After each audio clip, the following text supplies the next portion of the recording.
예, 자바스크립트 객체 중에 코어 객체에 대한 것부터 보도록 하겠습니다.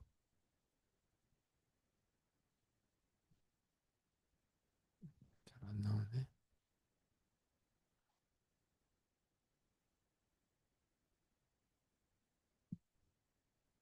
코어 객체라고 하는 거는 일반적으로 시스템에서 제공해 주는 거를 얘기한다라고 했죠.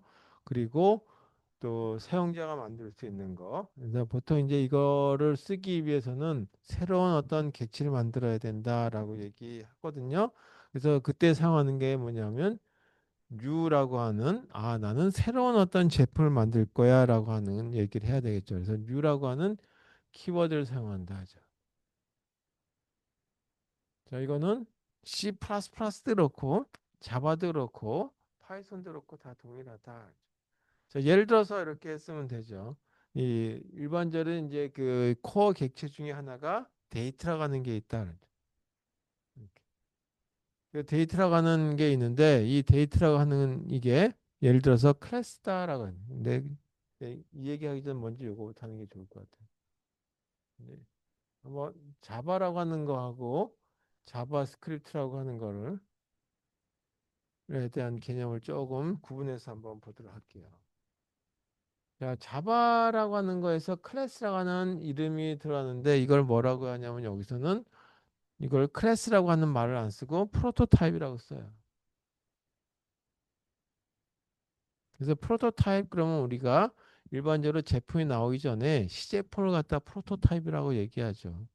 그래서 클래스라고 하기에는 조금 좀 저희 이 기능이 축소돼 있다라고 스스로 얘기하는 개념으로 프로토타입이라고 이름을 바꿨어요. 이 클래스 안에는 아까 얘기했듯이 자동차라고 하는 클래스 그리고 예를 들어서 자동차라고 한번 해보죠. 이렇게 만들었다라고 하죠. 그럼 자동차에 보게 되면 부품들이 있어요. 여기 나사가 들어가는데 이 나사 중에 보게 되면 10mm 나사 이런 게 들어가는데 10mm 나사를 나는 A라고 그럴래. 그 다음에 15mm 15mm 나사 이거를 B라고 그럴래. 뭐 이렇게 가지고 쭉 들어가게 되겠죠. 이런 것들이 다 뭐가 되냐면 부품들이 들어가죠. 이런 부품을 다른 말로 보통 얘기할 때는 우리가 이걸 함수라고 하는 걸로 봤을 땐 변수. 그냥 다른 얘기로 이거는 필드라고도 부른다. 그냥 변수라고 불러도 될 걸 갖다가 굳이 또 이름을 객체지향 언어라고 바꿨는데도 했는데 변수라고 부르려니까 조금 좀 다른 냄새를 좀 풍기고 싶단 말이에요. 그래서 필드라고 불렀어요. C++에는 그냥 변수라고 불러요. 자, 그 다음에 이제 이런 것들 가지고 기능을 만들었어요. 그래서 여기 보니까 하나가 기능 중에 하나가 이 그 가속하기는 어떻게 할 것인지. 그래서 가속하려면 어떻게 해야 될 것인지에 대한 기능. 그래서 이 가속하기 기능에 대한 걸 갖다가 해야 되겠다.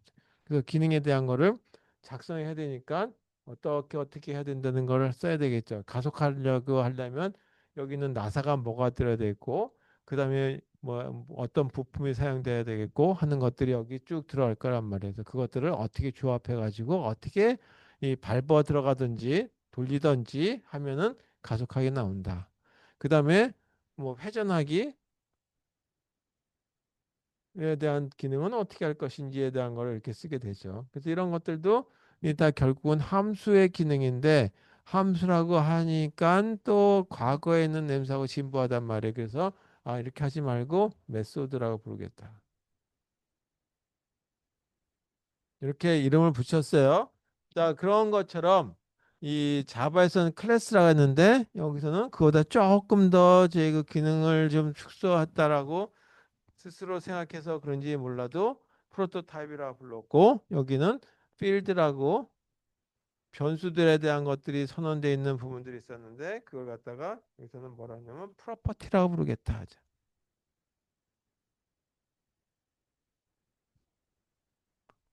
그 다음에 이제 그 이와 같이 기능들에 대한 거 결국 함수들에 대한 것들이죠. 부품들을 이용해서 이렇게 동작하게 만드는 거 그런 걸 메소드라고 불렀어요.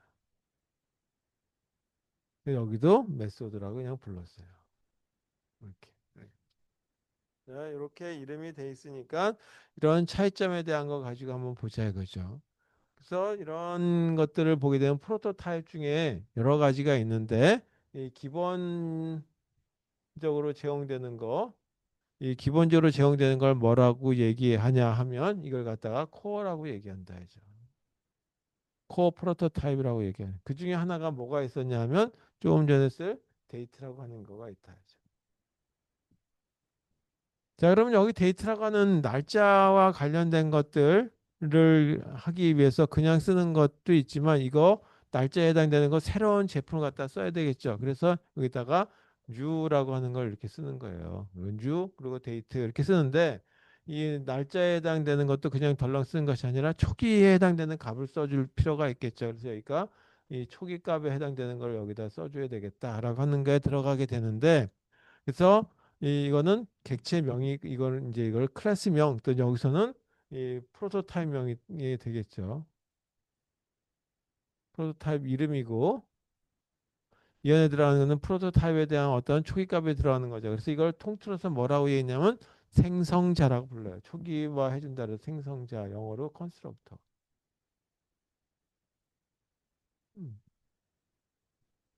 예를 들어 나는 오늘 날짜를 적을래 라고 한다면 여기다 날짜에다가 먼저 이거 2025년 11월 8일 뭐 7일 뭐 이렇게 적는 어떤 기준점이 있겠죠. 말인데 뭐 그런 거 안 하더라도 기본적으로 그냥 비워놔도 상관이 없겠다라고 한다면 이렇게 들어와 있죠. 그 다음에 이거로부터 이제 어떤 이런 형태에 해당되는 제품을 만들어야 되겠죠. 그래서 여기 이 실제적인 어떤 나만의 어떤 제품이 들어야 되는데 이런 기능에 해당되는 걸로 제품이 만들어져야 되기 때문에 이런 형태로서 하나의 제품을 찍어낼 거란 말이에요. 그래서 그런 것들에 대한 것들이 여기 제품 명과 관련된 부분이 들어야 되겠다 그러죠. 그래서 제품명에 해당되는 걸 갖다가 뭐냐면 이거를 다른 얘기로 우리는 객체명이라고 얘기하게 되는 거죠. 그래서 객체명을 나는 today라고 적을래라고 한다면 이렇게 적으면 되는 거다 이거죠. 이 앞에다가는 내가 let이라고 적던 아니면 var이라고 적던 그건 각자 마음대로 적으시면 되는 거예요. 근데 가능하다면 let으로 적는 거를 조금 더 추천하니까 let이라고 하는 걸로 한번 적어 보자. 자, 그래서 이런 식의 거가 하나 코어 객체 중에 하나다 이죠. 또 하나 더 본다면 코어 객체 중에 하나가 뭐가 있냐면 데이트라고 하는 것도 코어 객체지만 문자 열에 해당되는 것도 코어 객체다. 기본적으로 제공된 것 중에 하나가 기본적으로 또 스트링이라고 하는 것도 있다. 여기다 적는 것도 여기다 정리할게.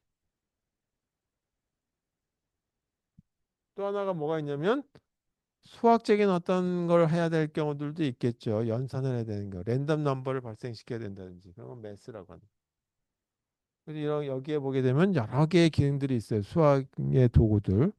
나는 루트 계산해야 되겠다.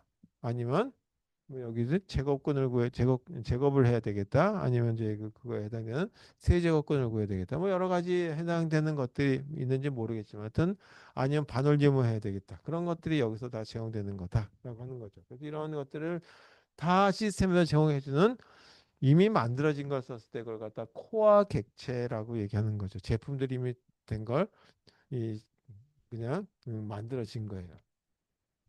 그래서 하나 더 한다면 이번에는 스트링이라고 하는 걸 하나 만들어 쓰려고 하는데 이 스트링이라는 객체가 이미 시스템에서 나와 있단 말이에요. 근데 여기다가 기본적인 최초의 이런 말을 쓰고 싶어. 내 것이라고 하는 말로 쓰고 싶다. mine이라고 하는.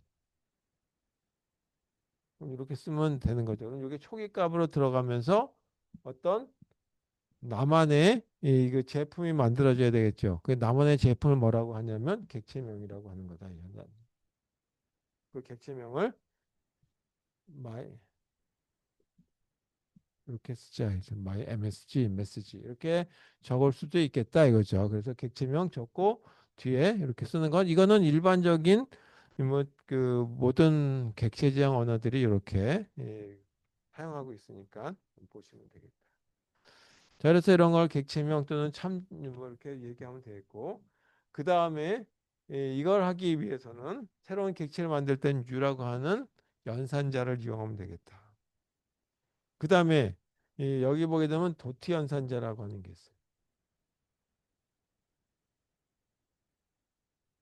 짧게 내가 이제 제품을 이제 만들었다. 그 제품을 갖다가 뭐라 하냐면 이 저와 같이 객체를 만들었다 해죠. 그 여기 객체가 이렇게 있어요. 나의 객체, 객체. 객체가 이렇게 있는데 이 객체 안에는 이 상당히 많은 이 그 부분들에 해당되는 변수명과 같은 부분이 들어가죠. 그걸 갖다가 여기서처럼 얘기하면 프로퍼티라고 얘기하는 거다. 그리고 그 안에서 사용하는 함수들이 있겠죠. 그걸 갖다 메소드라고 하는 거죠. 이게 여러 개가 또 이렇게 있을 수 있단 말이에요. 이렇게. 그 중에 난 요거를 써야 되겠어라고 골라내야 되겠지. 이런 것들 필요가 하면 요거만 골라낼 필요가 있겠다. 그 다음에 여기서 기능은 요거만 쓰려고 한다라고 하는 골라내야 되겠죠. 그래서 이와 같은 연산자, 도트 연산자는 이런 거를 선택해서 쓸 때 사용한다 하죠. 그래서 이런 걸 다른 얘기로 이 객체에서 접근할 때 사용하는 거다. 필요한 이그 프로퍼티라든지 메소드에 대한 걸 갖다가 접근할 때 사용하는 거다. 이 접근은 메소드를 갖다가 골라낼 때 또는 프로퍼티를 선택할 때 사용할 수 있는 이 연산자가 바로 이그 도트 연산자다라고 보시면 되겠어요.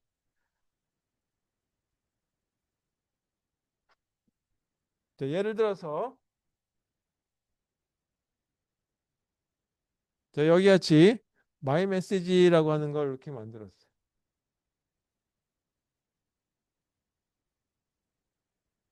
자, 이렇게 MSG라고 이렇게 해가지고 내 제품이라고 하는 게 만들었는데 이 My MSG라고 하는데 보게 되면 이런저런 기능들이 잔뜩 있단 말이에요. 그 중에서도 나는 이런 것만 좀 추출해내야 되겠어. 이런 기능이 좀 필요해. 그래서 기능에 대한 걸 여기다 적을 수도 있고 또는 거기에 들어가는 변수명 프로퍼티만 골라낼 수도 있다. 그 중에 하나의 기능은 나는 요 길이에 대한 거가 좀 필요해라고 한다면 여기다가 length라고 하는 이런 거를 집어넣으면 알아서 이건 네 글자라고 하는 걸로 해서 여기 이 L 이렇게 해서 길이에 해당되는 거 문자열에 해당되는 길이 값이 여기 들어간다라고 하는 거 하시면 되겠습니다.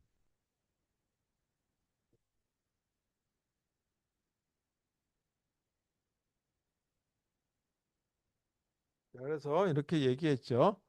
앞쪽에는 객체 이름이 들어가고 뒤쪽에 이렇게 들어가는 부분이 들어가는데 여기 들어가는 것 중에 하나가 프로퍼티라고 하는 거다. 그래서 이걸 이용해서 읽어드릴 수도 있고 또는 요 값을 바꿔드릴 수도 있겠죠.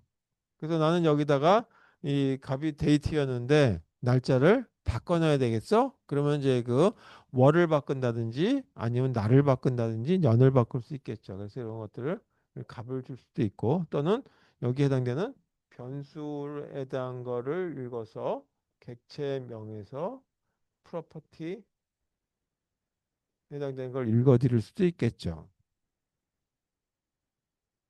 그다음 세 번째 방법은 객체명이 있고 이와 같이 난 요 기능을 쓸래.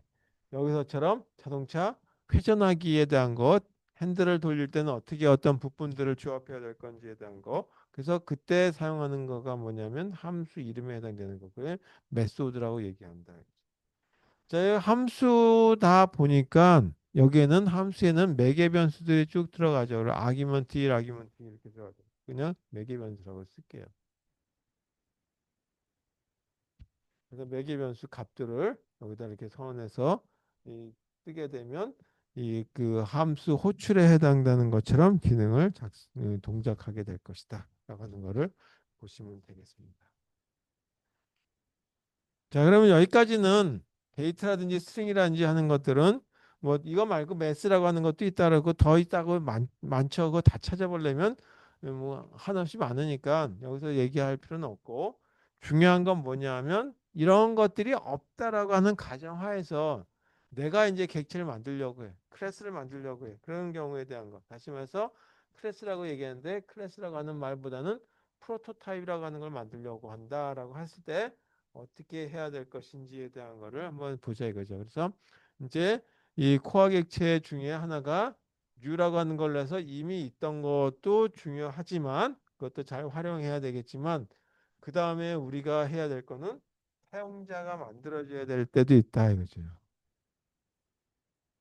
그래서 사용자 또는 이제 user defined라고 하는 얘기. 그래서 사용자 또는 이건 이 사용자 선언 객체에 대한 거를 보자. user defined prototype.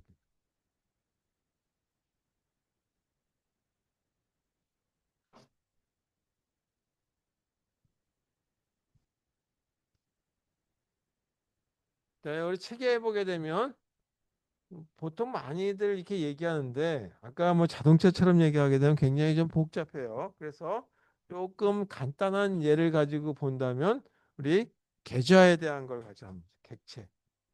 근데 그 객체가 계좌에 대한 거다. 그래서 계좌에 관련된 그 계좌에 관련된 객체를 하나 만들려고 본다. 그래서 이 객체에 대한 거다 보니까 설계도를 나는 어카운트라고 하는 걸로 한번 이름을 붙이려고 하는 거죠.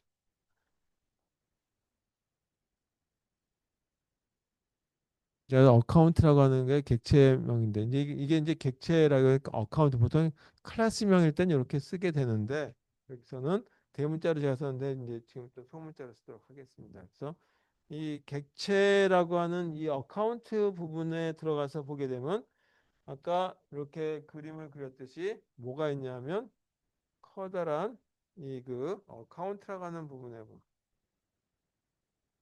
계좌와 관련된 정보를 보게 되면 이 정보 이 계좌는 누구 건지에 대한 걸 알아야 되겠죠. 소유자. 소유자에 대한 거 오너에 대한 자료가 여기 들어가야 되겠죠. 누가 이 계좌를 소유하고 있는지. 그 다음에 계좌 번호에 대한 것들 들어가야 되겠다. 계좌 번호, 그러니까 코드라고, 뭐 비밀번호까지 포함해서 코드. 그 다음에 또 하나가 이 계좌에 현재 이 사람이 얼마만큼의 돈을 갖고 있는지에 대한 잔고. 이 세 가지가 있다라고 한번 얘기해 보죠. 이게 이제 일종의 이 사람 이름이 들어가는 공간, 코드, 비밀번호라든지 아니면 계좌 번호에 대한 것들 이걸 통틀어서 뭐라고 얘기할 수 있냐면 하나의 변수명이다라고 봐도 되겠죠. 그래서 그걸 갖다 프로퍼티라고 부른다. 그냥 소문자로 쓸게. 그 다음에 이와 같은 세 가지 기능에다가 은행과 관련된 계좌에서 쓸 적에는 뭐냐면 입금하기, 그 다음에 돈을 찾기, 그리고 또 내가 갖고 있는 계좌에 돈이 얼마 있는지 한번 확인하기와 같은 것들이 들어가죠. 입금하기에 대한 거, 디파짓. 이런 것들이 필요하더라 이거죠. 그래서 이런 걸 갖다가 뭐라고 얘기하냐면 기능이라고 보는 거죠. 그래서 입금하는 기능, 그 기능에 대한 것들 하나 더 들어가고 또 하나는 돈을 찾기 위한 거다. 그래서 withdraw라고.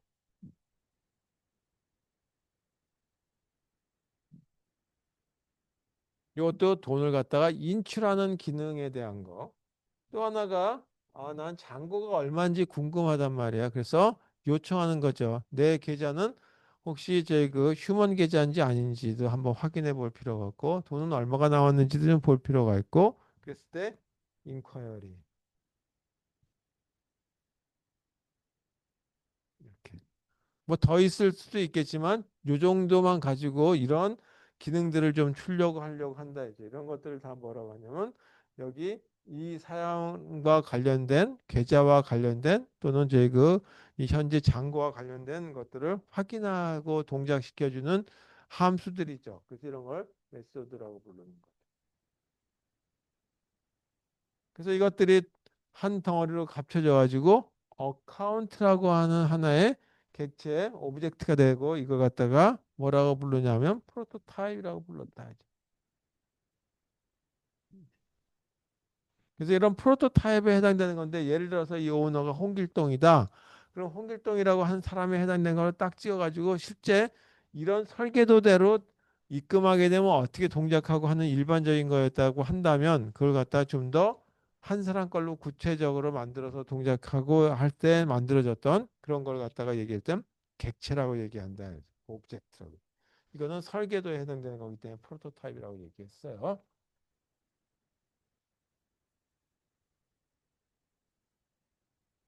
자, 이와 같은 경우에 이 그 두 가지 방법이 있는데 이 사용자 객체를 선언하는 방법 중에 하나가 여기다 이렇게 쓸게.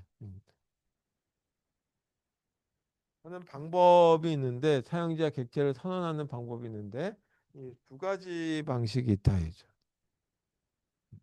하나가 new라고 하는 거를 지금까지 썼던 거 알죠? new date, new string, new math 뭐 이런 거 쓰듯이 이 뒤에다가 오브젝트라고 하는 이런 이제 그 이름에 이제 그 생성자를 써주면 알아서 이제 그 공간 확보를 해주는 거죠. 그래서 이러이러한 이 제품이 이제 만들어질 거니까 설계도대로 만들 거야라고 하는 거를 여기를 가지고 이용할 수 있다.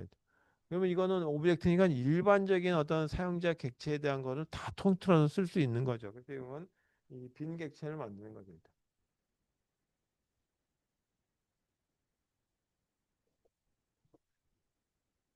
그래서 빈 객체를 생성해요.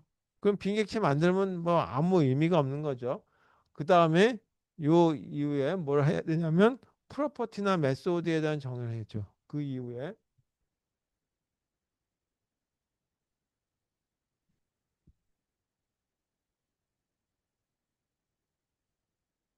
동작에 대한 거들에 대한 걸 갖다가 이거 이 선언해 주든지 추가해 줘야 되겠다. 어떻게 동작할 것인지 어떤 변수를 쓸 것인지에 대한 걸 선언해 줘요. 두 번째 방법은 아예 이렇게 생긴 걸 객체 만들듯이 오브젝트의 빈 객체를 만든 것이 아니라 처음부터 만들어 들어가는 거죠. 그래서 아예 그걸 갖다 프로토타입이라고 하는 이걸 갖다가 이 생성해 주는 방법이 있다.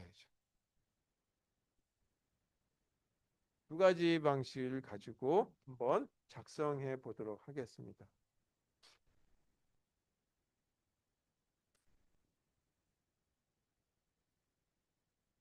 이제 두 가지 방법이죠. 첫 번째 방법, 두 번째 방법. 첫 번째 방법에 해당되는 것부터 한번 볼게요. new object라고 하는 이 코어 객체를 이용하는 거죠. 이건 시스템에서 정해 주는 거죠.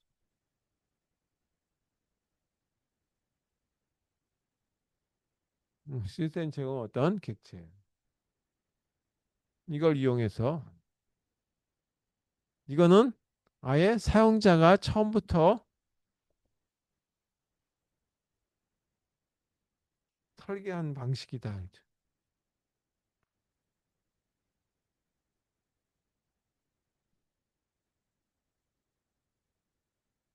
자, 그래서 첫 번째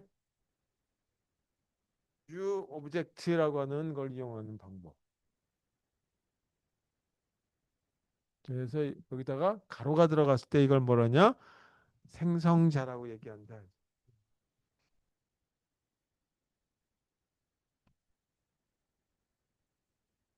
여기 갖다가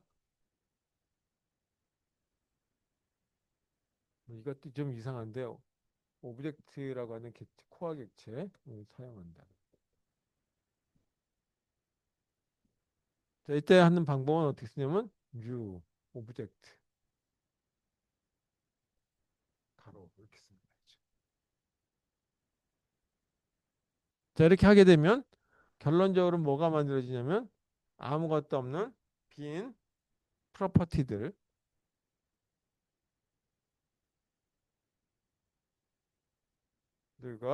빈 메소드들이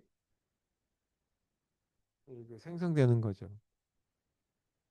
그러면 비어 있으니까 프로퍼티 몇 개가 비어 있는지 메소드가 몇 개 비어 있는지 그런 거 따질 필요는 없어요. 아예 비어 있으니까 그냥 만들 수 있도록 허가만 받았다라고 보시면 되겠어요. 자, 이 위에는 뭐 해야 되냐? 그러니까 이 위에는 프로퍼티들과 그 다음에 메소드들에 대한 거를 선언해서 만들어줘야 되겠다. 그러면 이것도 길게 얘기할 필요 없고 예를 들어서 하나 보도록 하겠습니다.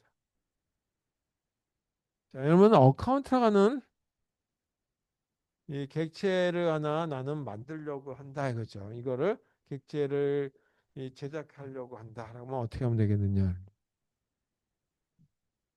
첫 번째 변수를 선언할 거기 때문에 객체 이름을 어카운트라고 쓰려고 한다. 또는 마이 어카운트라고 하던 아니면 뭐 그냥 어카운트라고 하던 그건 뭐 상관없고 변수명은 각자 알아서 정하시면 되겠고 이쪽에 적을 때 새로운 어떤 저희가 객체를 만들 거니까 new라고 하는 연산자를 적으시고 이 뒤에다가 시스템에서 제공해주는 오브젝트라고 하는 이와 같이 생성자를 쓴다. 이거 하고 나면 아무것도 없어요. 아무것도 없으니까 아까 뭐가 있어야 되냐면 이 계좌의 사용자는 누구인지 이 계좌의 번호는 뭔지 이 계좌의 현재 잔고는 얼마인지에 대한 걸 생각해야 되겠다. 그래서 여기 이런 것들이 만들어졌으니까 어카운트라고 하는 게 만들어졌다 이거죠. 만들었는데 그 뒤에다가 이제 자세한 걸 만들고 싶으면 그때 만드는 방법이 바로 구분자를 넣어서 한다 이거죠. 그게 아까 오너는 누군지 그 다음에 요거에 대한 번호는 뭔지 계좌 번호는 어떻게 되는지 그 다음에 비용은 얼마 남았는지 잔고는 얼마인지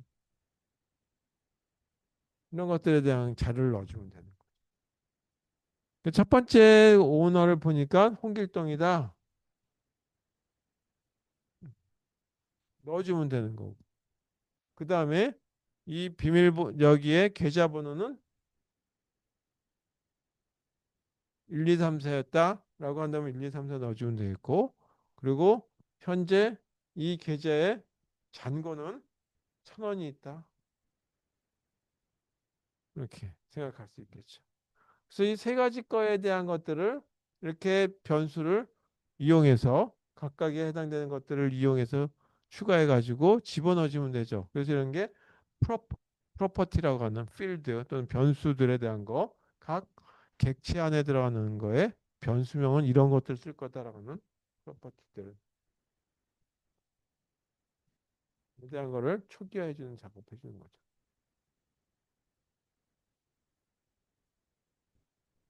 그 다음에 이런 걸 가지고 뭔가 이제 은행 계좌에서 일을 해야 되겠죠. 필요한 걸 해야 되겠죠. 그 중에 하나가 입금해 주는 거다라고 한다면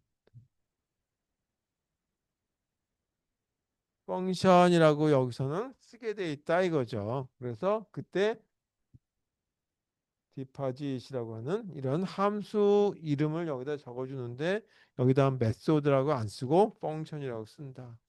그리고 이게 입금할 금액이 얼마가 될 건지에 대한 거를 적을 거니까 이렇게 적으면 돼요.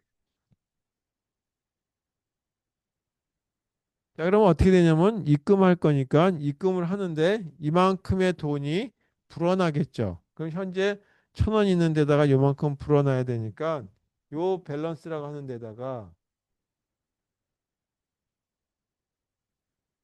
드러나야 될 거란 말이에요. 그래서 그 밸런스라고 하는 데다가 얼마는 요만큼을 넣어놔야 되겠죠. 이렇게. 그런데 그냥 밸런스는 못 찾고 내가 소속되어 있는 클래스와 해당되는 거, 객체에 해당되는 거, 현 객체. 그래서 현 객체를 얘기한다라고 했을 때 여기다가 디스라고 하는 걸 꼭 써줘야지만 된다 이거죠. 이거는 아까도 얘기했지만 그 디스에서 아까는 전역 변수와 지역 변수를 구분할 때 이 전역 변수를 나타낼 때 쓸 수 있다라고 얘기했듯이 여기서는 현 객체, 현재 객체가 이거다라고 하는 거죠. 그래서 현 객체는 바로 어카운트라고 하는 거죠. 그 현재 객체 값에다가 입금할 금액을 넣어주는 거죠. 추가해 주는 거죠. 이렇게 된 게 뭐냐면 디파짓이라고 하는 하나의 동작에 대한 거가 여기 들어가는 거죠. 그래서 설계도인데 뭐와 관련된 설계도냐 하면 계좌와 관련된 설계도다. 그중에 입력을 할 돈을 갖다가 저축을 할 적에 입금했을 땐 이러이러한 동작을 한다라는 동작에 대한 거. 그 다음에 또 하나가 요거만 가지고는 안 되고 여기다가 하나 더 추가해 줘야 되는데 마지막 어카운트라는 객체에다가 이런 거를 넣어줘야 되겠죠. 그래서 이거는 동작에 대한 것만 그냥 선언하지 이렇게 이렇게 할 거다라는 거고 디파짓이라고 하는 요게 반드시 들어가야 돼요. 요거는 그냥 동작하는 걸로 써 있을 것뿐이다 이거죠. 그리고 여기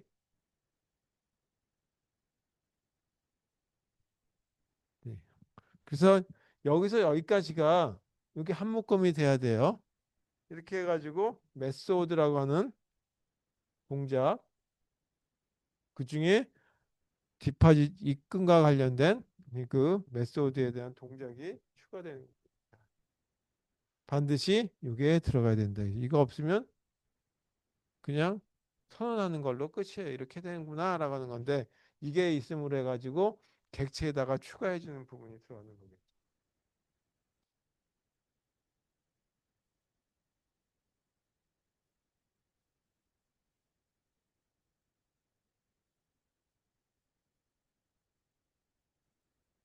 뭐 빼야 되겠다 라고 한다면 빼는 부분도 들어가겠죠. withdraw라고 하면 withdraw function withdraw라고 해가지고 더 쓰면 되는 거니까 그거에 대한 얘기는 여기서 생략하도록 하겠습니다. 자, 이렇게 쓰는 방법이 있다 이거죠. 그래서 이거를 이제 그 HTML 태그하고 연결해 가지고 한번 써보도록 하겠습니다. 자, 이것도 두 가지 버전으로 생각할 수 있는데 그 요거를 어떻게 이제 쓸 수 있느냐 이런 식으로 나눠서 쓸 수 있는 방법이 있고 그다음에 또 하나 방법이 요거를 안에다가 쓸 수 있는 방법이 있어요. 그래서 이제 이첫 번째 버전을 한번 버전이라고 그러기보다는 방법이 있다라는 설명. 그러니까 자기가 이제 설계하는 방식에 따라서 코드를 작성하는 방법에 따라서 프로그램을 이렇게 쓴 사람도 있고 저렇게 쓴 사람도 있는데 우리는 남이 쓴 것도 이해해야 되니까 그과 두 가지를 한번 다 작성해 보자 이거죠.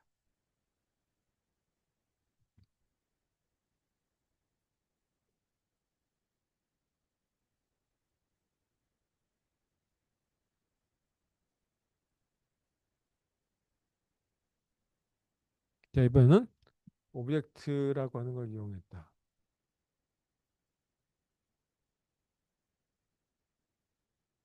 이렇게. 자, 그다음에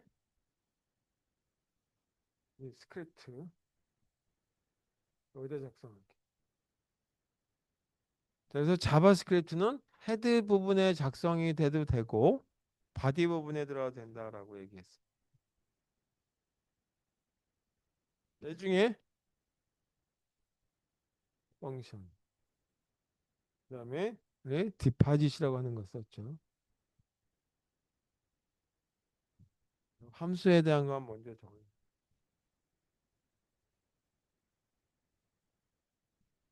작성할 적에는 여기 디파짓 그냥 쓰는 것이 아니라 밸런스라고 하는 변수를 쓰는데 변수에다가 추가해 줘야 되겠죠. 그래서 현재 클래스 또는 현재 객체에다가 밸런스라고 하는 이런 변수명 프로퍼티 이거를 추가해 준다. 이 값을 추가해 준다. 얼마만큼 여기에 이 매개 변수 들어온 것만큼의 값을 금액을 올려준다는 얘기죠. 그래서 플러스 이퀄을 가게 되면 될 테니까 여기다가 뭐니만 쓰면 되겠습니다. 이렇게 해서 디파짓과 관련된 하나의 동작을 기술해 놓은 거죠. 이게 지금 메소드에 대한 동작이 완성된 게 아니라 이런 기능이 들어갑니다라고 하는 하나의 이 동작을 그냥 묘사해 준 것뿐이죠. 그리고 이거를 실제적으로 하라고 완벽한 선언은 이거다 이거죠. 동작 선언. 이거는 기능에 대한 것만 에 대한 걸 어떤 이제 그 서술해 준 거다. 그래서 서술해 주는 건 나중에 적도록 할게요. 그다음에 여기 이제 더 안 했으니까 뭐가 있었냐면 이그 찾는 것도 있어야 되겠죠. 그래서 미리 들어오라.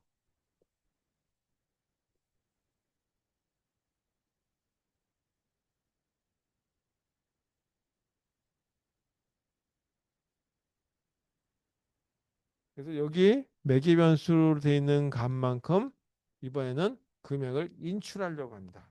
그러면 잔고 여기서 빼야 되겠죠. 이렇게.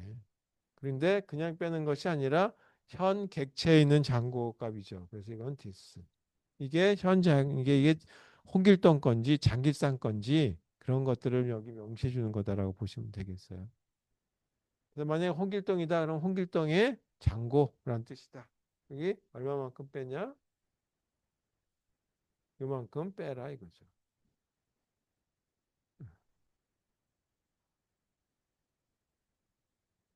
세 번째가 있다면 잔고가 얼마인지 좀 알고 싶어.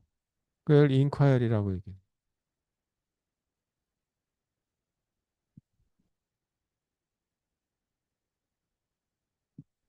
이거는 뭐 뺄 거 없으니까 그냥 이제 그 빈 칸으로 두면 될 테고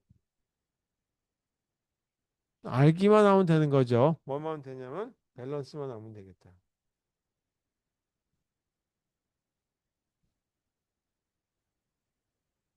자, 그래서 이와 같은 거를 알면 될 테니까 요거 금액에 대한 거를 알려줘야 되겠죠. 그래서 리턴. 근데 홍길동이면 홍길동의 잔고를 해야 되기 때문에 디스 이렇게 쓰면 되겠죠.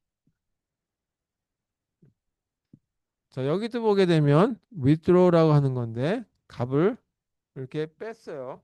여기다가 이걸 갖다가 뭔가 저희 그이 금액을 갖다가 조절한 걸 갖다가 좀 알고 싶다. 얼마만큼 하고 싶다. 그러면 여기도 뭐 이제 이 리턴 값을 써도 되는데 뭐 그거는 그냥 생략하도록 하겠습니다. 자, 이렇게 되는 것까지는 기능에 대한 서술을 했다 이거죠. 그 다음에 요 뒤에다가 쭉 붙여서 뭐가 더 들어야 되냐면 이런 부분들 선언 부분들이 들어야 되겠죠. 이렇게 또 누구 건지에 대한 프로퍼티에 대한 것들이 들어야 되겠죠. 그럼 누구 계좌에 대한 것인지에 대한 거. 계좌는 누구 건지에 대한 걸 알려줘야 되겠죠. 그 계좌를 알기 위해서 바로 new object.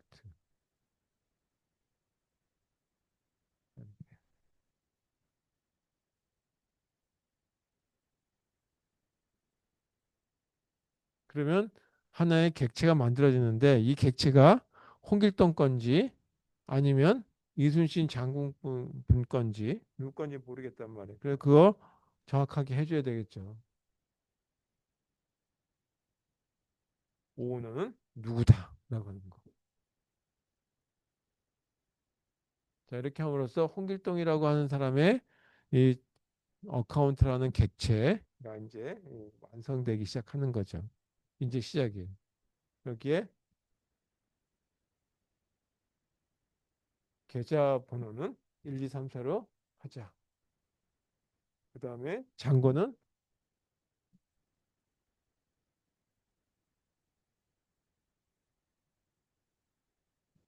숫자니까 1,000원 있다라고 가정하자. 그 다음에 이제 이렇게 기능에 대한 것만 서술했는데 기능에 대한 거를 쓸 거다라고 하는 걸로 선언해 줘야 되겠죠. 그래서 어떻게 할 건지에 대한 걸 선언해 주기 위해서 어카운트라고 하는 거에다가 기능들을 떠줘야 되는데 메소드를 추가해 줘야 된단 말이에요. 이런 기능들이 이 어카운트에서는 인출만 가능할 건지 이 어카운트에서는 이 계좌에서는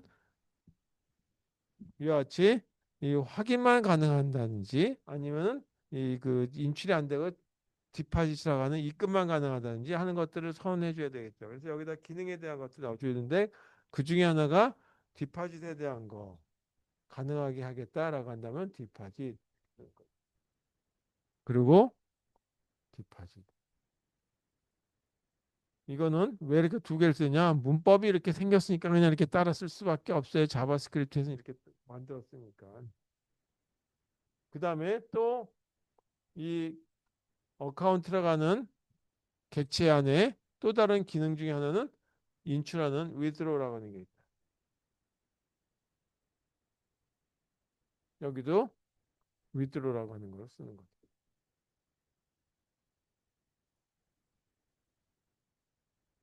자, 마지막 확인하는 작업이 있죠. 어카운트.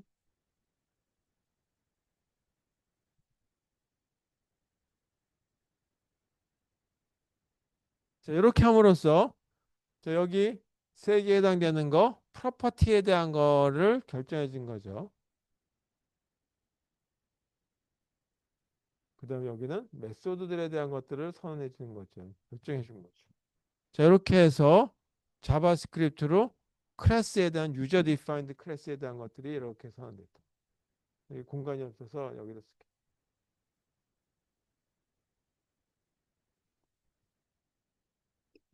요거 짝을. 그 다음에 헤드하고 짝을 잇는 어? 플래시 헤드.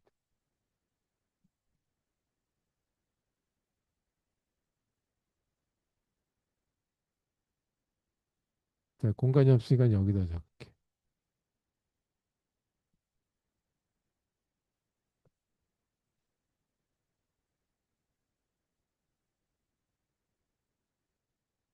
그 다음에 바디 부분에 와서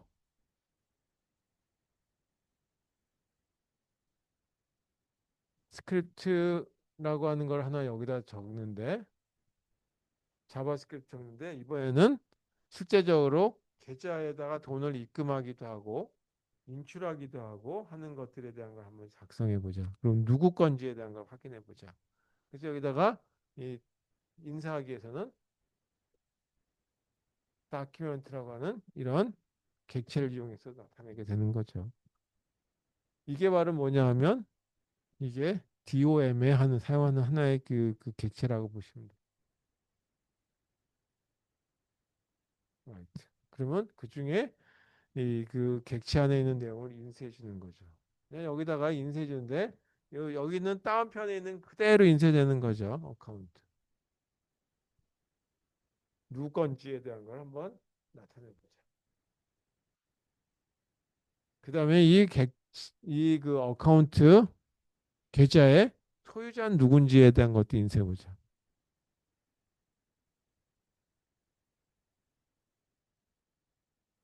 이번에는 소유자를 나타낼 때는 그거에 대한 레퍼를 참조하기 위해서 뒤에다가 점 찍고 누구 소유자 오너 그래야지 객체명 이제 프로퍼티 이름을 적던지 변수명 또는 이제 메소드 이름을 여기다 적으면 되겠죠. 계속 연속해서 찍기 위해서 세미콜론을 한번 넣어보도록.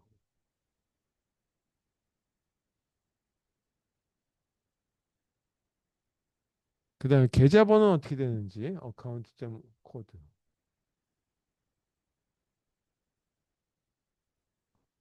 이것도 이렇게 쓰지 말고 다 쓸게요. 그 다음에는 잔고가 얼마가 되는지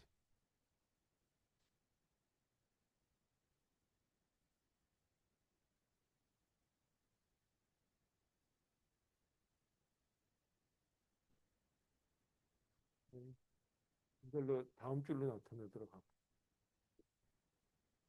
자, 이렇게 앵글 브래켓을 들어간 거는 HTML 태그 코드에 해당되는 거죠. 그래서 이거 브레이크문이다 해서 다음 줄 내 이제 그 가장 왼쪽에 해당되는 걸로 커서가 이동하게 된다.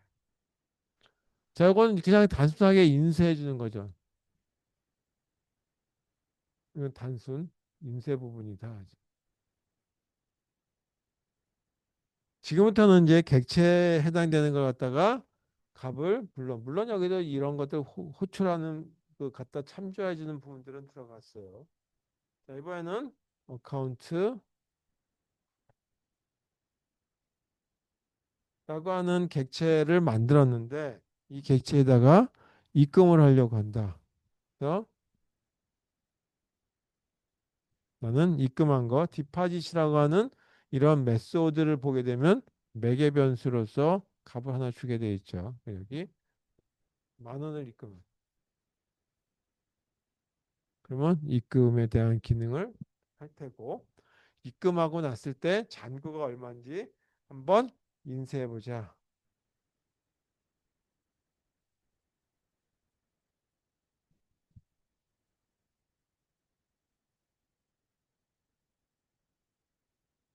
잔액이 얼마가 되는지.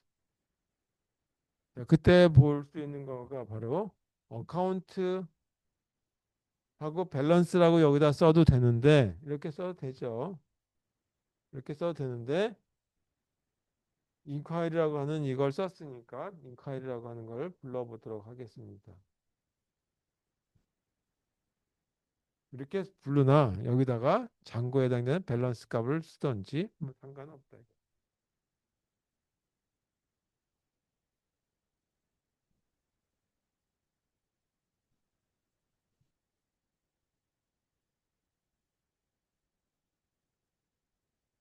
그 다음에 500원을 인출 한번 해볼게요. 그래서 여기다가 어카운트. 뭐 인출은 하는 거나 입금하는 거나 똑같긴 하지만 그래서 500원을 뺐다 이거죠. 그랬을 때 결과가 어떻게 나오는지.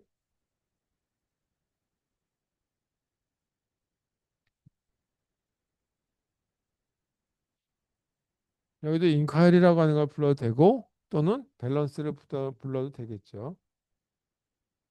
잔액 그냥 쓸게요. 여기는 밸런스라고 써볼게요.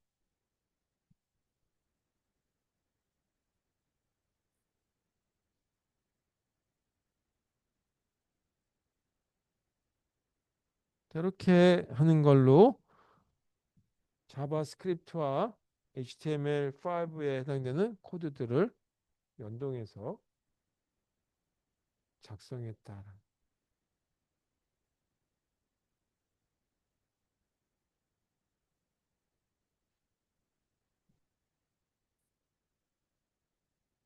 그럼 동작은 어떻게 될 것인지에 대한 결과를 한번 이렇게 작성했어요. 시작은 여기서부터 해가지고 이렇게 가서 저기까지. 결과 실행을 한번 시켜보자. 그랬더니 실행은 어디서 되냐면 웹브라우저에 나오겠죠.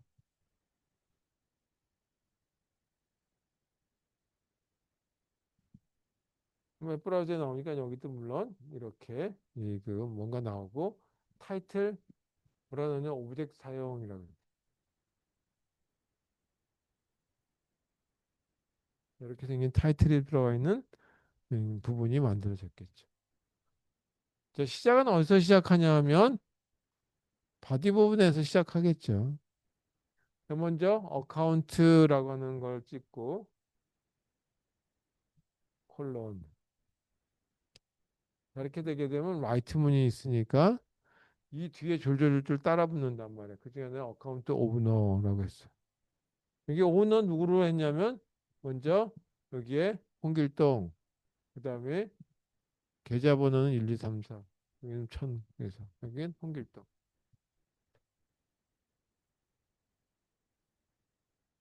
그리고 세미콜론 그다음에 어카운트 코드 1, 2, 3, 4를 썼죠.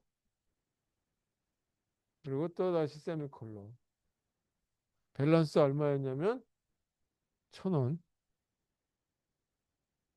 이렇게 됐죠.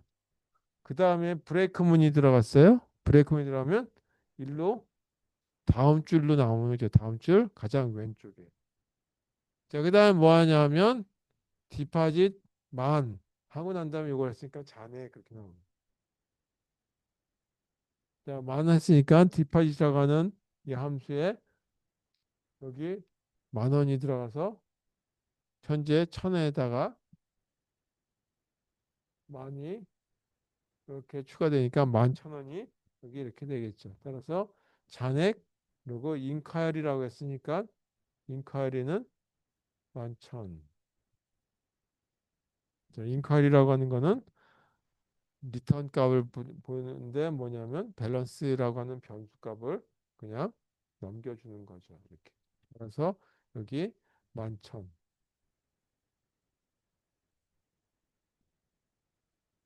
그리고 브레이크문이 있으니까 다시 다음 줄 가장 왼쪽에 500이라고 하는 걸 인출하니까 여기 빼기 500 여기는 만천이 있다가 뺐으니까 1500 잔액 1500. 자, 이렇게 결과가 나온다라고 하는 걸로 보시는데 여기서 아까 이 밑에다가 바로 이것들을 이 부분에 메소드 부분을 여기다 추가해서 쓰셔도 되고 이렇게 분리하는 것이 조금 더 보기가 좋겠죠. 그래서 이 프로퍼티들에 해당되는 거와 메소드에 해당되는 것들을 보고 메소드의 기능들은 분리해서 이렇게 펑션으로 쓰시는 방법이 있다. 그래서 이게 첫 번째 버전에 대한 걸로 이렇게 보시면 되겠어요. 두 번째 방식은 이렇게 작성해도 되고 프로퍼티라고 하는 것들과 메소드를 한꺼번에 작성하는 그런 방식도 한번 생각해 보자 그런 거죠.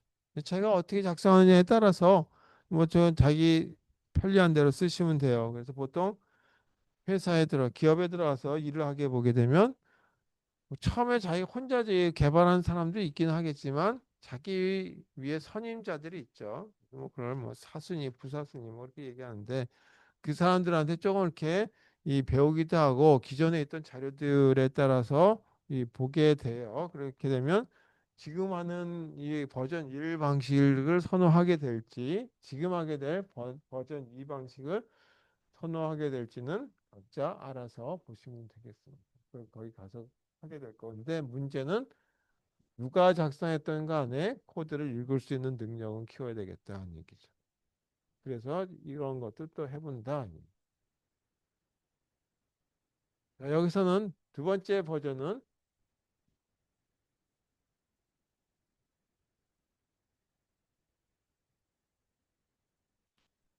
프로퍼티들과 그 다음에 메소드를 아까 메소드의 기능이 분리되어 있었는데 이걸 한 번에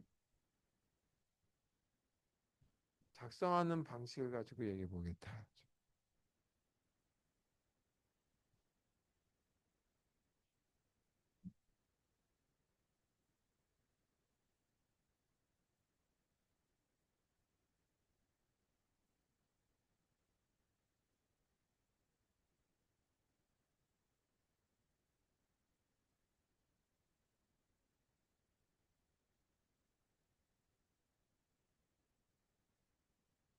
이거는 버전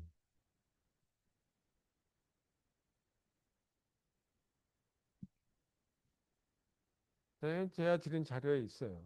그래서 한번 확인해 보시고 한번 적어봐도 나쁠 거 없으니까. 자, 여기다 자바스크립트 코드 스크립트.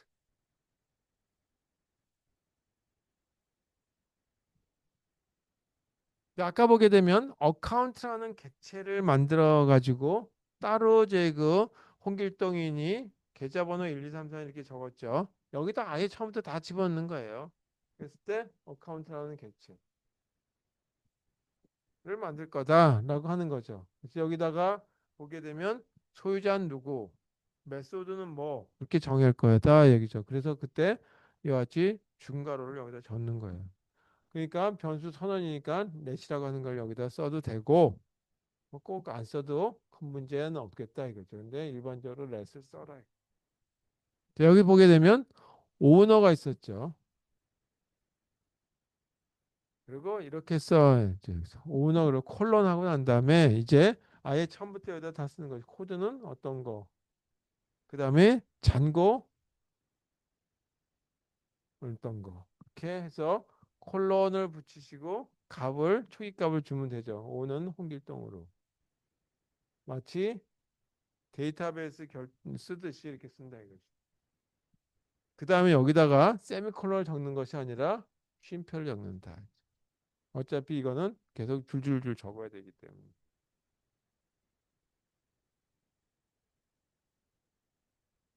잔고 1,000원. 자, 여기까지는 프로퍼티라고 하는 변수들에 대한 거다. 이제. 그리고 변수 초기값에 대한 걸 줬다. 그 다음에 뭐가 있었냐면 메소드에 해당되는 게 있었죠. 인콰이리, 뭐 이제 디파짓 뭐 이런 것도 있었어요. 디파짓? 그래서 여기도 아까 쓸 때는 뭐 어카운트 점 찍고 디파짓 하고 난 다음에 뭐 펑션 디파짓 하고 난 다음에 뭐 이렇게 썼었는데 여기는 디파짓 그러고 난 다음에 뒤에다가 이렇게 콜론 하고 나서 펑션. 그다음에 아까 뭐냐면 매개 변수 값만큼 추가되는 거죠. 금액이. 그래서 여기 money라고 하는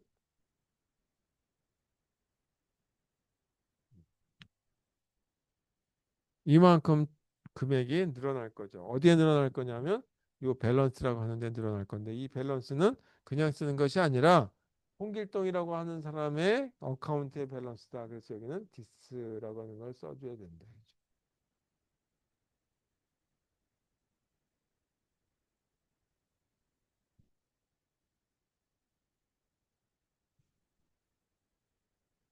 이렇게 하게 되면 디파짓이라고 하는 메소드가 이렇게 아예 여기 추가되는 거죠.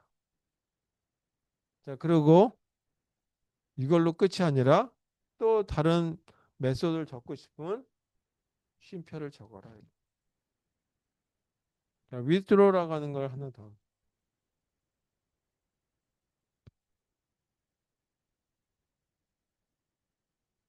그러면 이것도 펑션. 금액을 이만큼 찾을 거죠. 이번에는 더하는 것이 아니라 빼는 거니까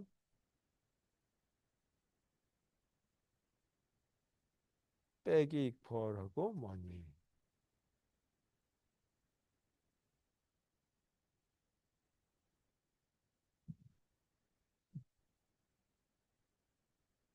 자, 여기다가 하나 더 금액에 대한 거를 확인하고 싶을 때 inquiry라고 하는 걸 썼죠. 따라서 이번에도 똑같이 inquiry도 꼭 써보겠습니다. 그러면 펑션이라고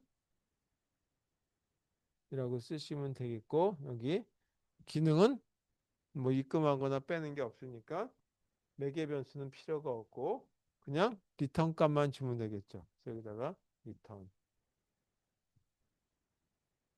뭐를 리턴하면 되냐면 밸런스 값만 리턴하면 되죠. 그래서 this 점 밸런스.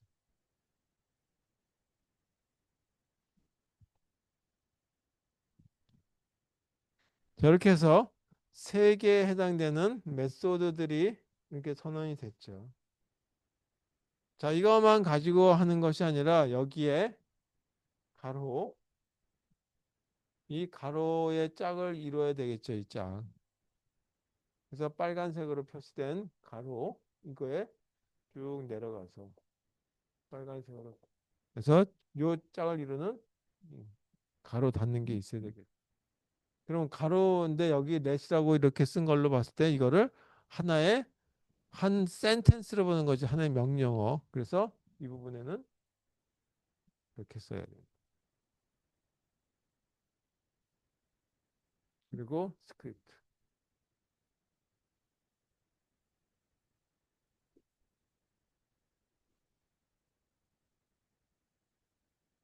자, 마지막 여기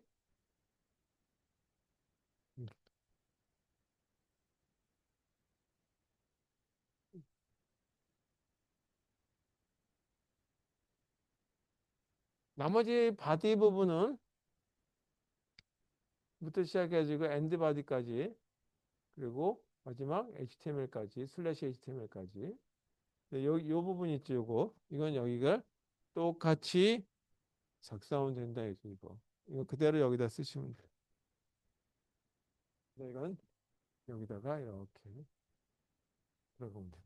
그래서 제가 여기다 굳이 또 쓰려면 시간 낭비니까 그냥 이렇게 하면 되겠다. 단지 이렇게 하나의 묶음으로 하나의 센텐스처럼 작성하는 방식도 있다라는 이게 좋은지 저게 좋은지 그거는 각자 알아서 이 편리한 대로 하시면 되겠어요. 근데 두 가지를 다 알 필요가 있겠다. 자, 하나만 더 하고 끝내도록 하겠습니다. 그래서 어차피 저번 주에도 말씀드렸지만 실습하시고 가시지 않죠. 그러니까 아예 그냥 수업 다 하고 실습은 집에 가서 하실 거라고 생각하고 그냥 바로 진도 나가겠습니다.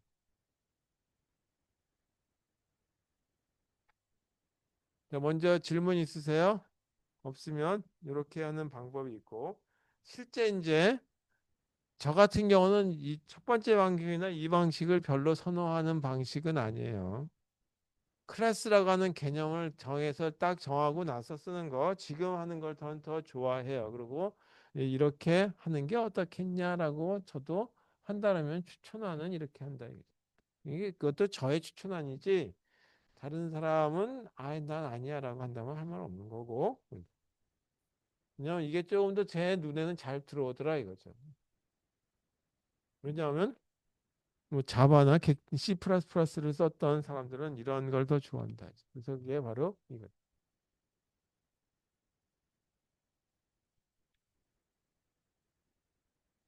그래서 프로토타입이라고 하는 걸 처음부터 생성하는 방식.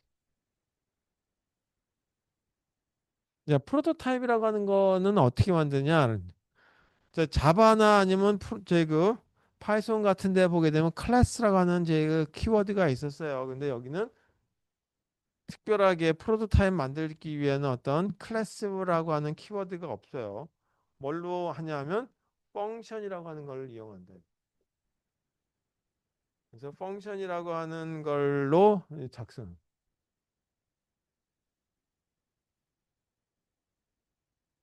이것을 작성하는데 이 안에 뭐가 들어가냐 하면 이 펑션 안에 이 프로퍼티라고 하는 변수 선언 부분도 들어가고 메소드 부분도 들어간다는 얘기예요. 그래서 이렇게 생겼다 이죠. 펑션이라고 하는 키워드 쓰고 이 뒤에다가 프로토타입이 있는데 프로토타입이 여러 가지 있겠죠. 아까 어카운트와 같이.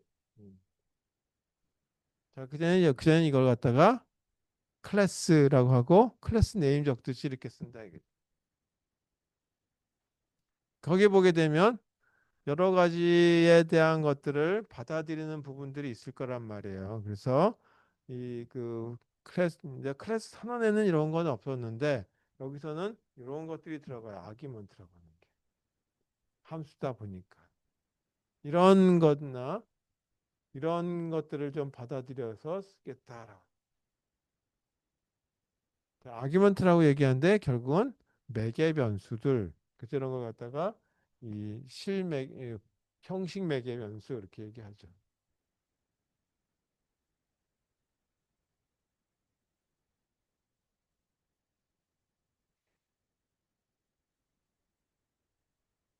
자, 이렇게 되는 부분을 크게 두 부분으로 나눠서 여기에 프로퍼티들이 들어가요.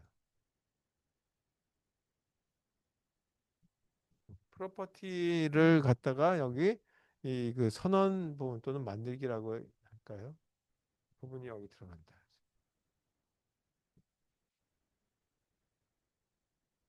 그리고 또 하나가 이런 것들을 이용해서 이 객체에서는 이런 기능을 합니다라고 하는 메소드 아까 보게 되면 인출하는 기능 또는 입금하는 기능, 조회하는 기능 그런 식으로 디파짓, withdraw 그다음에 inquiry라고 하는 메소드 부분이죠. 자, 이것도 소문자로 쓸게. 그래서 메소드 만들기 부분이 이렇게 들어간다. 자, 두 부분으로 이렇게 구분되어 있다라고 하는 걸로 보시면 되겠어요.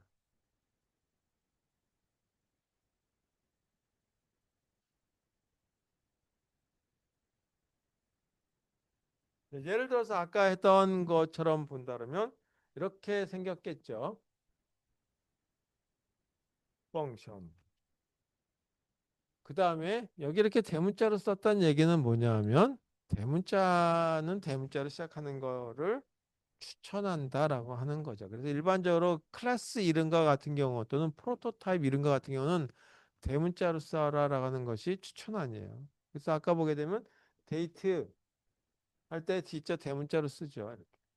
스트링 대문자로 돼요. 매스 이건 다 대문자로 시작해요. 클래스 이름이나 프로토타입 이름은 대문자로 시작하는 걸 권관으로 되어 있다. 여기도 마찬가지. 그러니까 이 프로토타입 어카운트라고 하는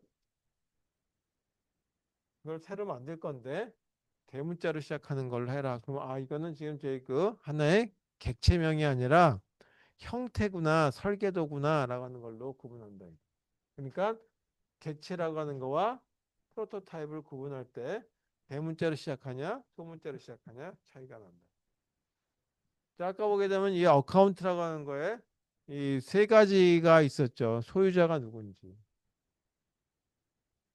그 다음에 이 소유자의 이그 계좌 번호는 어떤 건지. 또는 계좌 번호일 수도 있고 계좌명일 수도 있고. 그러다. 잔고는 어떻게 되는지. 이 세 가지를 갖다가 매개 변수로 받아가지고 뭔가 동작하기 위한 프로퍼티들, 변수들에 대한 걸 초기화해 줄 수 있는데 쓴다 이거죠. 자, 먼저 오너인데 이 오너라고 하는 거에 바로 내가 속하는 객체라고 하는 걸로 해서 디스라고 하는 걸 써야 된다라고 얘기했죠. 디스는 이거는 뭐냐면 클래스 객체에서의 그 오너를 얘기하는 거고 요거는 이 부분에 디스가 빠지면 바로 여기 매개 변수 있는 거다. 그래서 여기 오너. 이 오너는 여기 매개 변수 있는 오너고 이거는 객체에서 선언된 부분일 거예요. 그 차이다라고 보시면 돼요. 그다음에 코드 부분도 그냥 코드가 있는 것이 아니라 객체, 홍길동이라고 한 사람의 코드. 이거는 여기 매개 변수값이고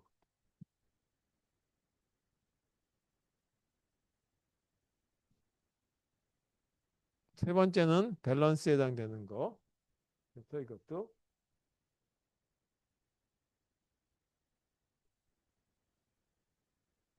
이것도 여기에 해당되는 코드 변수가 관련된 거고 요게 이 오른쪽에 이퀄 오른쪽에 있는 부분이다. 자, 이렇게 해서 여기서 여기까지가 프로퍼티라고 하는 에 대한 어떤 이제 그 만들기 부분이죠. 그 다음에 뭐가 들어가야 되냐면 메소드 만들기 부분이 들어야 되겠죠. 그래서 메소드 만들기 부분에 대한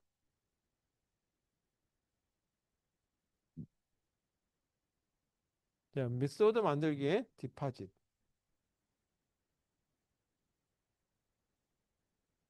이라고 하는 부분이 들어가는데 이 디파짓이라고 하는 걸 그냥 쓰는 것이 아니라 이거는 뭘로 구성됐냐면 함수로 구성됐었죠. 이라고 하는 걸로 구성되어 있다라고 하는 거예요. 뭐,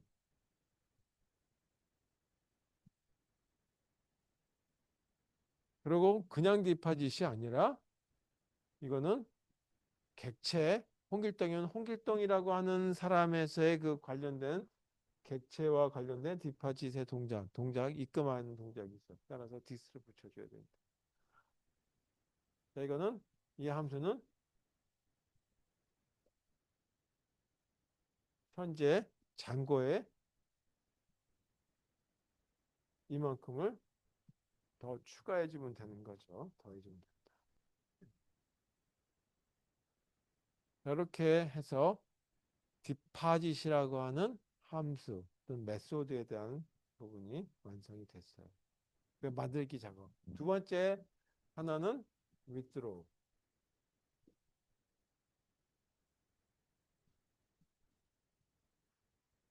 다른 데 같으면 그냥 withdraw하고 가로하고 그냥 쓰면 되겠지만 객체 지향 언어에서는 여기 자바스크립트는 이렇게 언어가 작성이 되어 있다. 문법이. 여기도 펑션이라고 써봐. 인출할 금액,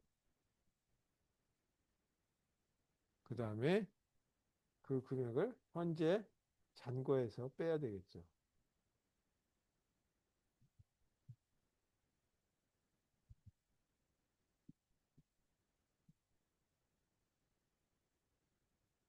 마지막에 게 잔고 조회.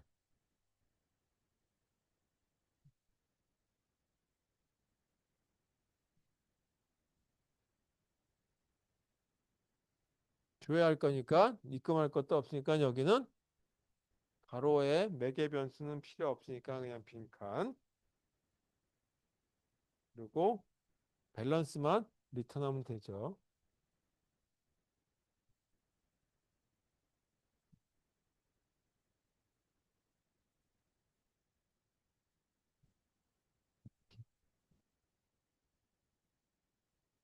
자, 여기서 보게 되면 아까의 경우는 이렇게 생긴 것부터 이렇게 여기까지가 하나의 한 줄로 돼 있었어요. let 해가지고 변수명이 두 번째 버전에서 여기는 그냥 함수로 선언돼 있으니까 닫으면 되겠죠. 세미콜론 붙여줄 필요 없다. 이런 식으로 됐어. 자, 여기 이렇게 해서 함수 부분에 대한 걸로 정의가 되는데 이 앞에다가 뭘만 적으면 되겠어요? 스크립트라고 하는 것만 적으면. 그리고 이 뒤에다가 공간이 없으니까 end 스크립트.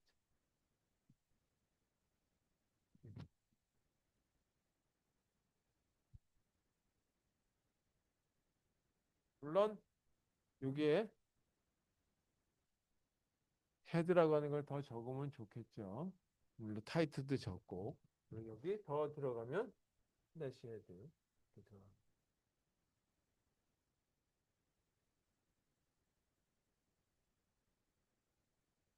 나머지 부분들은 똑같아요. 바디 부분에서는 쓰는 게 똑같다. 그래도 혹시 궁금해하실까 봐서 여기까지만 작성하고 끝내도록 하겠습니다. 그렇다면 바디 부분에서는 뭐라고 쓰고 여기도 마찬가지죠. 자바스크립트에 해당되는 걸로 불러다 쓰고 할 거니까 이제 약간 그 어카운트라고 하는 이런 객체를 불러다 쓸 거란 말이에요. 근데 여기 이런 거 만들었어. 따라서 여기다가는 view라고 하고 이 어카운트 해당되는 클래스 또는 프로토타입에 해당되는 것만큼 이렇게 불러쓰면 되겠죠. 이쪽에다 불러쓰는 이 부분을 뭐라 하냐면 생성자라고 부른다. 여기 공간이 없어서 여기다 이렇게 쓸게요. 여기 보게 되면 하나, 둘, 세 개를 써야 되겠죠. 그래서 여기다가 첫 번째 홍길동이라고 하는 사람 이름, 두 번째 계좌번호 또는 계좌명, 그리고 잔고 10,000원, 1,000원. 이렇게 적는데 이거를 뭐라고 얘기하냐? 생성자라고 얘기한다 그랬어요. 우리말로 영어로 컨스트럭터. 이 생성자의 역할이 뭐냐? 초기화 작업해 준다. 제가 선호하는 방식은 이거예요. 왜냐하면 일반적인 객체 지향 언어에 객체를 그 객체 오브젝트를 갖다가 불러써서 하는 방식이 이거다. 그 다음에 똑같아요. 그냥 다큐멘트 그 다음에 인쇄하는 거니까 write 이거만 적을게요. 어카운트 오너 인사하고 싶다. 그럼 뭔가 인쇄가 되겠죠. 난 여기다가 브레이크문을 써서 다음 줄로 나오고 싶어. 그럼 홍길동이라고 하는 사람하고 다음 줄로 나오겠지. 이거 다 쓸 필요는 없을 것 같고. 그 다음에 입금하고 싶어. 입금, 디파짓. 10,000원. 이렇게 하면 입금이 됐다. 인쇄해서 금액이 얼마인지 알고 싶다. 이거 잘못 썼네요. 스테이트먼트 아니라 어카운트.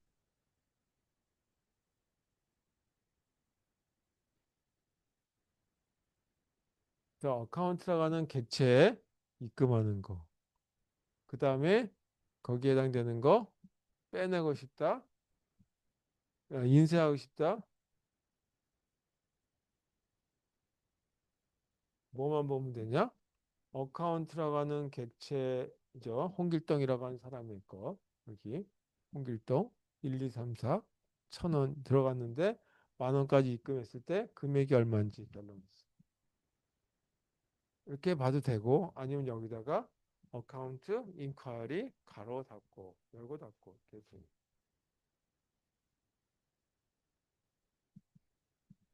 이렇게 쭉 가는 방식이다. 그래서 스크립트 닫아주면 되겠죠. 그리고 마지막 HTML 돼 있어.